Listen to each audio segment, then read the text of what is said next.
Welcome to PatsCast. I'm Brad Whitaker. Things are getting very interesting when it comes to the quarterbacks that are going to be selected in the top three this NFL draft, particularly the number 3 pick for the New England Patriots. And look, I think we all know at this point, Caleb Williams is going number 1 to the Chicago Bears. They traded Justin Fields to the Pittsburgh Steelers. He's off the board. That won't be happening. In all likelihood, Jaden Daniels is going number 2 to the Washington Commanders. They are putting in place a situation for Daniels to really succeed there. Traded one of Drake May's buddies away as well, which probably leaves Drake May for the Patriots at number 3, assuming the Pats want to go quarterback at the position. But that seems like it might be starting to change. We saw a report come out a few weeks ago saying scouts within the Patriots organization didn't feel very high on drafting Drake May. And if you don't feel high on the guy, you probably shouldn't pick him. But a guy who seems to really be climbing the draft boards right now, mock drafts all over the place, someone who a little over a month ago I made a video saying, hey, the Patriots should take him in the second round. That ain't happening. He's going in the top 10. And that is national championship winning quarterback out of Michigan, J.J. McCarthy. And he is a very polarizing figure, right? Some people think McCarthy is like the 5th or 6th best quarterback in the draft. Some people think he's the 3rd best quarterback in the draft. Some people, including Jim Harbaugh, think he's the best quarterback to enter the league since Tom Brady. So, that's interesting, right? There's a lot of opinions about McCarthy, but I will say this. The more tape that I watch, and I was very high on Drake May, still am to an extent, about a few weeks ago, but that is starting to backtrack a little bit, in my opinion, because I watch his footwork, I watch his decision-making, I look at the way he's played in tough road environments like Clemson, and I get a little bit worried. And a guy who I get less worried about the more I watch is J.J. McCarthy. Doesn't mean he hasn't made some mistakes in college. Doesn't mean he didn't have a great O-line, a great running game that he really relied on to succeed. But when he has been put in tough situations, particularly 3rd and long, needed to make big plays in big moments, he almost always has come through. And I want to talk about this guy named Lance Zierlein, who writes for NFL.com. He's a guy out of Houston. Greg Bedard retweeted this early this morning. It came from Lance Zierlein saying, I had a discussion with a position coach for a team who doesn't need a quarterback that would not stop gushing about J.J. McCarthy, particularly his timing, vision, and intangibles. And I'm telling you, he has a real shot at being the 3rd best quarterback in this draft. And guy replied, Nelson was his name. What are they seeing the rest of us don't? Because many people don't see it. And I didn't see it a few weeks ago. I'm starting to see it now, and I'll get to that in just a moment. But Zierlein responded, it's all about understanding passing concepts, recognizing defenses, and getting to the proper reads quickly. Much less about the physical stuff and more about the mental. Also had to talk about his history of winning. And he is certainly a winner. We all remember a little guy drafted 199th overall out of Michigan named Tom Brady, who did not have the best athleticism, never did, but was a winner and was a great decision maker. And we're seeing a lot of similarities from J.J. McCarthy. In fact, Greg Bedard posted a mock draft on Boston Sports Journal this morning. It's behind a paywall, so if you don't subscribe, you don't see it, but I will spoil just a portion of it. At 3rd overall, he had the Patriots taking J.J. McCarthy as their next quarterback, which is a bold move, right? And, I think if you're going to get a guy like McCarthy, maybe you consider trading back to number 5 and letting a team move up. Could be the Chargers. I don't know who's at 5. Is it the Giants or the Chargers? Maybe you could have a shot at taking him then. But if you think he's the guy and you're worried somebody might move up and take him if you do trade back, I don't think he's going to be available at 11 if they trade back with the Vikings. Then you take J.J. McCarthy. And here's a little bit of a thread that came on X. I keep calling it Twitter X. You know what it is. But it's from Scout D NFL. Their name is Scout D. But it is an interesting thread about how J.J. McCarthy is getting a lot of hype of recent and is rising up the draft boards. And some of the context, I'm just going to go through it, but go look him up, SEO UTD NFL on X. That is his handle. But he said some context, J.J. McCarthy has been one of the most polarizing evaluations this draft season. Some thoroughly believe he's a top 10 pick, while others don't even see him as a day one guy at all. It's a nuanced and complex evaluation that must be considered from every angle. But he goes through the thread a little bit. I'm not going to read through the whole thing, but some of the things he talks about. J.J. McCarthy, incredible at throwing the ball, best in the draft by far when it comes to being confident and throwing the ball into tight windows. Shows a nice highlight here saying it's a game of inches, and McCarthy is hitting some laser throws through the tightest of windows and does not hesitate to make those throws in the same way a guy named Tom Brady did, also coming out of Michigan. Also, emphasizes McCarthy's ability as a runner. Now, is he Jaden Daniels? No, he's not. Is he perhaps as elusive as Caleb Williams? I don't think so. But he's faster than Drake May. Maybe not a bulldozer at running over linebackers like Drake May is. But when it comes to mobility, when it comes to scrambling, you're going to do pretty well with J.J. McCarthy. In fact, I would argue he might be the second best mobile quarterback in this draft. Jaden Daniels obviously trumps that listing. But J.J. McCarthy, if you look at his mobility, running a lot of RPOs, plays like that to himself, he's been able to convert against really good defenses like Washington, like Alabama, as we saw in the postseason. Really is able to get outside and beat some of the fastest DBs, some of the best corners, some linebackers who are speedy in college, is able to get around them and gain a lot of yards that way. Something that Scout D also emphasizes, and this is a really interesting chart that you should take a look at, but it's a chart that shows QB passer rating on third down on the y-axis, and on the x-axis it is conversion rate on third down. And it takes the top quarterbacks in this year's draft and the top quarterbacks in last year's draft, including Bryce Young, Will Levis, and Anthony Richardson. J.J. McCarthy clobbers everybody. You couldn't put him further up in the top right-hand corner.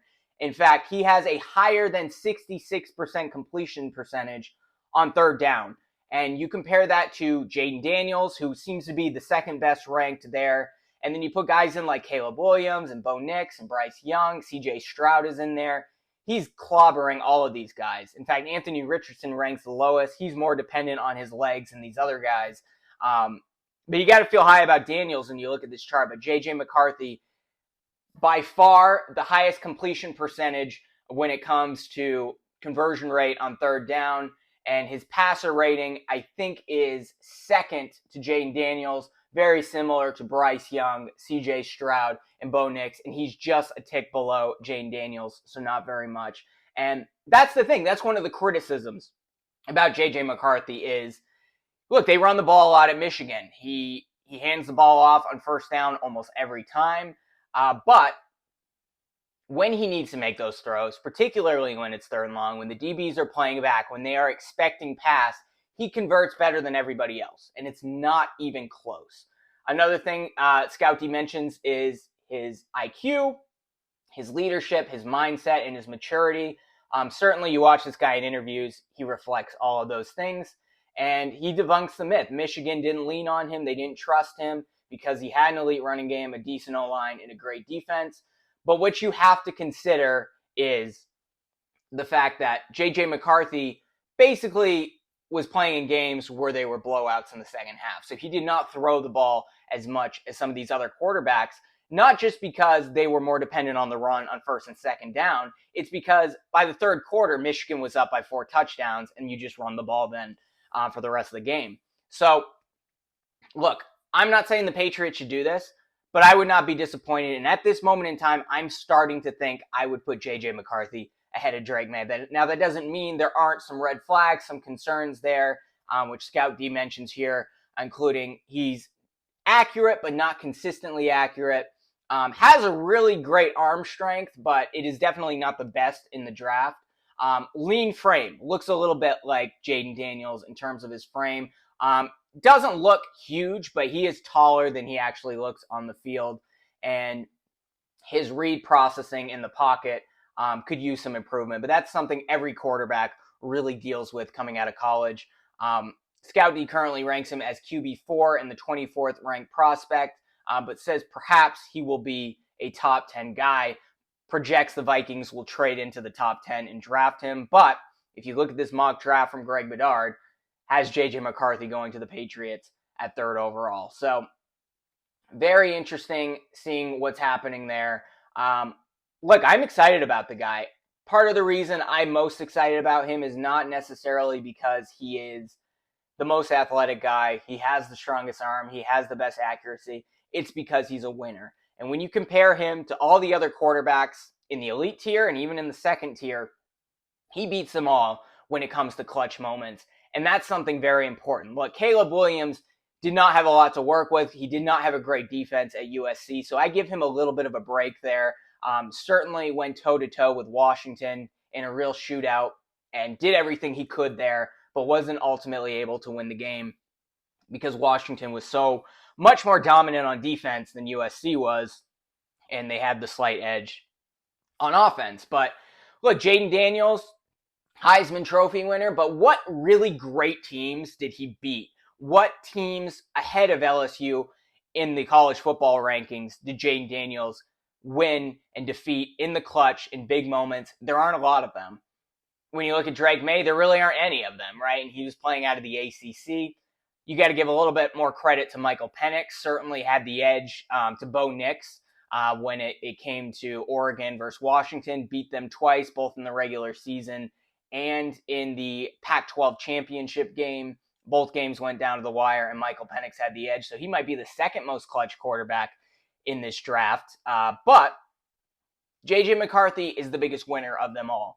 And that's something that's very difficult to measure. Your arm strength, your accuracy, your hand size, your passer rating, your conversion rate. None of those things tell the true story of when it's third and long, when it's fourth and long, and the game's on the line, when you are in the college football semifinals, or when you're in the national championship game. Are you going to be able to convert? That's what separated Tom Brady from everybody else, and that is what I believe separates J.J. McCarthy from the rest of the quarterbacks in this draft. But let me know if you disagree. I think this is a very polarizing topic. I'd love to hear from you in the comments.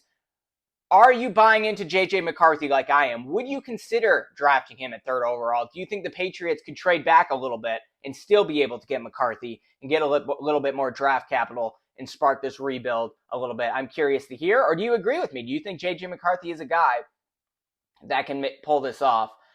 Going to be very fascinating to see what happens. Now, a move that the Patriots just made moments ago, bringing in some weapons at wide receiver. Not a big splash. I did a video about the Patriots pencil diving into the offseason yesterday, and this is kind of a pencil dive move, but he is one of the probably the third or fourth best receiver in Minnesota this past season. The Patriots are bringing in Vikings wide receiver KJ Osborn. He's a former fifth rounder. Patriots obviously cut Devontae Parker, parted ways with Juju Smith-Schuster. But last season, he ranked fourth on the Vikings in terms of targets, receptions, receiving yards, and touchdowns, although he did have 7 drops. He only missed 1 game last season and has registered at the very least 550 receiving yards in each of the last 3 seasons. So is he going to be their number 1 guy? Probably not. But he could be their number 2 or number 3. I still would like to see the Patriots build a little bit through the draft. But KJ Osborn was one of the better receivers that was still on the market. And it's good to see the Patriots bringing in a guy that I think will be productive. Not going to move the needle too much, but it is an additional weapon, an underrated weapon, in my opinion, that is going to fit very well into that new Alex Van Pelt run West Coast offense. But Patriots still got to build through the draft. Now, maybe this takes a little bit of pressure off them having to take a receiver early, like in the second round. Maybe they can wait until the third round, address the tackle position at the 34th pick. Because in all likelihood, they're going quarterback at third. And then you have to really make a tough decision and decide, are you going to draft a receiver or are you going to go with the tackle at the top of the second round? Still going to be a lot of decent tackles at the top of the second round. That would be first-round tackles in other seasons. Patriots got Matt Light in the second round many years ago, and I think that's probably the best route. Hopefully Xavier Legette or a guy like that, or Roman Wilson, is still on the board when you head into the third round. I wouldn't expect Legette because he seems to be moving up the draft boards, so you're probably losing out on him if you take a tackle in the second round. But there's still a lot of decent receivers they could take. There's also like the guy out of Yale whose name I cannot pronounce, but he's a guy you could probably take in the 4th round, more of a developmental tackle, but obviously a high IQ, a guy that may have to sit a little bit, but can eventually move into that role. And then you're just going to be tackled by committee on the left side until he develops. And then you can maybe take a Xavier Leggett at 34th overall. But a lot that the Patriots could do there. Maybe they trade back into the 1st round. But I do like this KJ Osborn pickup. Obviously, he's not Calvin Ridley. And, I'd still love to see them go after T. Higgins. The Patriots are allegedly in the market trying to trade for him. Considering he's only got 1 year left on his deal, they probably could get him for like a 3rd round pick, perhaps. It may take a 2nd, but I wouldn't make a move like that unless you can sign him to an extension. And look, and one of the issues with Higgins is he has not been a number 1 guy at Cincinnati, so he would certainly step into a number 1 role in New England. Certainly a physical guy, a guy that's going to be able to replace Devontae Parker and be a lot more productive. But it depends on what the cost is and if Higgins is willing to sign an extension, which is going to be costly, but the Patriots could afford it.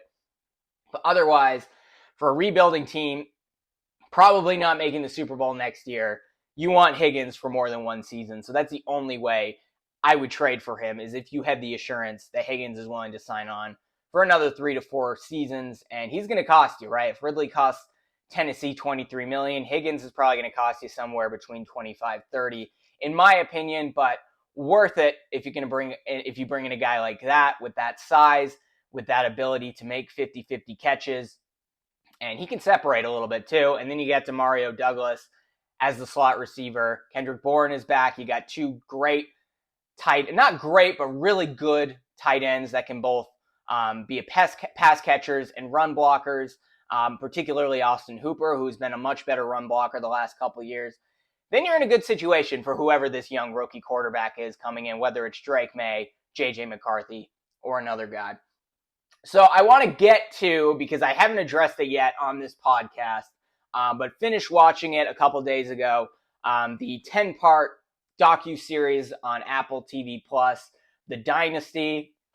Talked about the Patriots from really the time Robert Kraft bought the team in the mid-90s to when Tom Brady left the Patriots, went to the Buccaneers, won a Super Bowl, and ultimately the franchise began to implode on itself.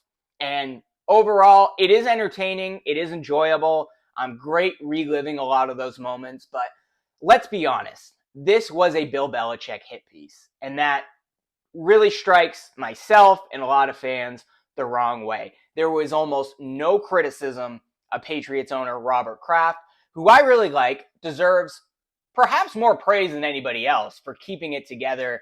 And certainly Robert Kraft and Jonathan Kraft say, I was the glue that held it together throughout. But keeping Brady and Belichick there for 20 years, he deserves a lot of credit for that.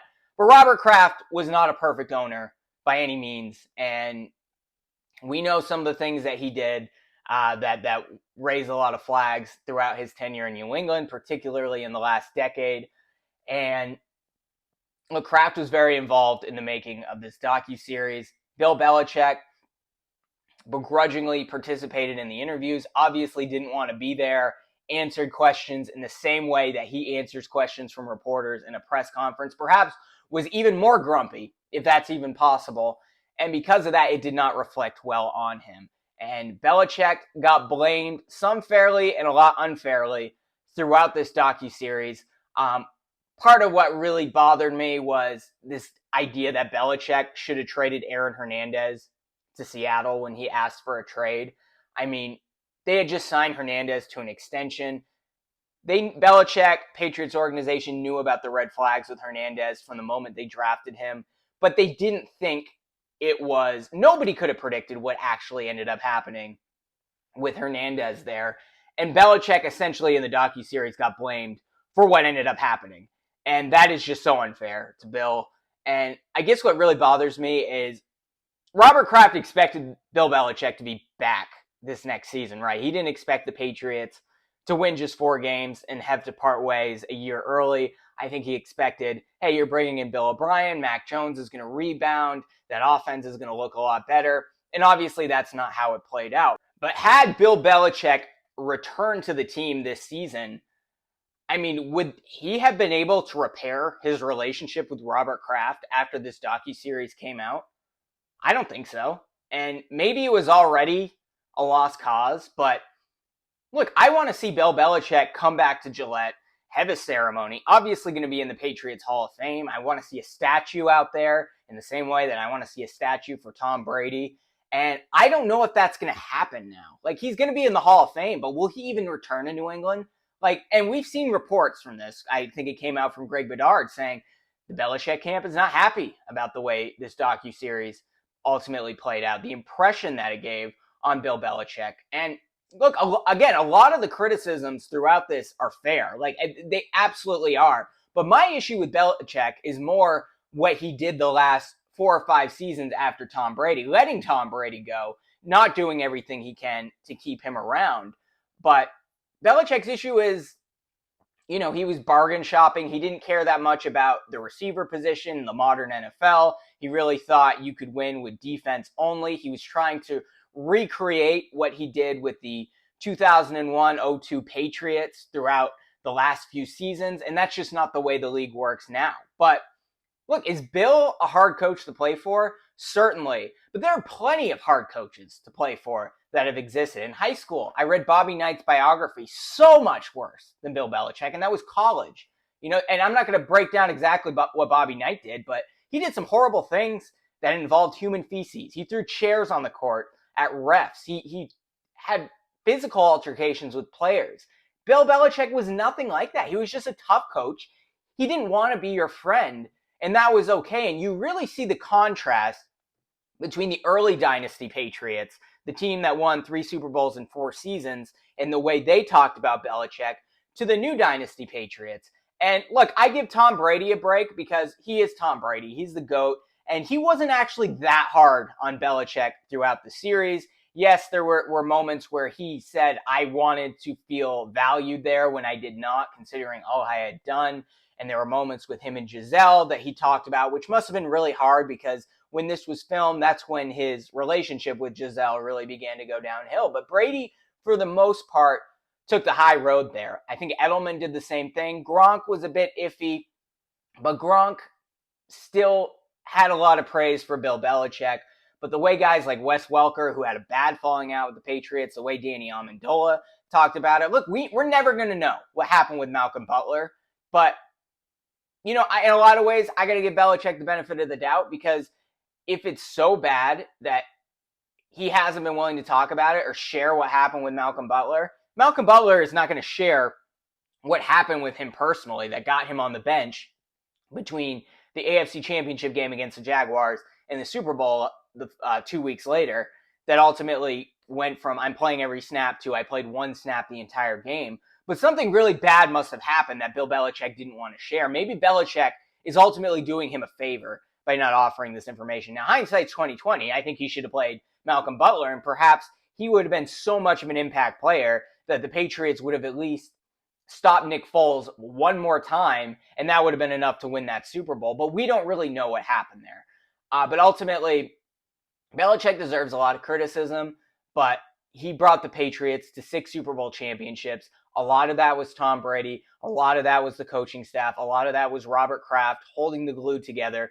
But Belichick deserves as much credit as Kraft and Brady, if not more, for everything that he did, particularly in the early Super Bowls. And look, the league has gotten soft, and you see that between the first Dynasty Patriots and the second Dynasty Patriots throughout the docuseries, that they don't take the harsh criticism of a guy with a military background like Bill Belichick, who watched his dad coach at Navy, who really kind of grew up in that environment and really coached like a drill sergeant, even if he wasn't too much of a screamer or that, which I don't think Belichick was, but he was tough on his players. And I mean, I think one of the toughest moments is the Patriots beat the Houston Texans, I believe, in the AFC divisional round. And then he goes in the locker room and talks to the team like they just got blown out.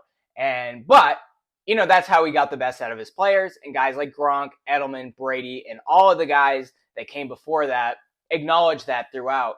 But ultimately, it came off as Robert Kraft could do no wrong. Bill Belichick did a lot of wrong, and I should have kept Brady instead of Belichick in hindsight, which maybe he should have.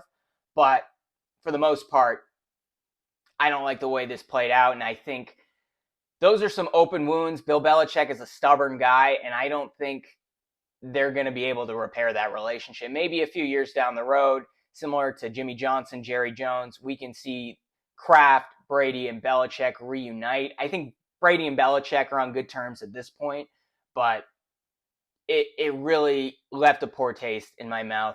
Overall, the docuseries did a pretty decent job. I think devoting an entire episode to Aaron Hernandez, considering Netflix did a documentary a few years ago that went into much more detail, was overkill. They basically spent an episode and a half on Hernandez when really that probably could have been half an episode. It was an important story. You have to acknowledge it. But it skipped over a lot of important things. Like you watching the docuseries, you would think Brady retired or left the Patriots for the Bucks the season after he won the Super Bowl against the Rams. And no, he came back for another season. They didn't talk much about the second and third Super Bowls. And I know it's a docuseries. It needs to be entertaining.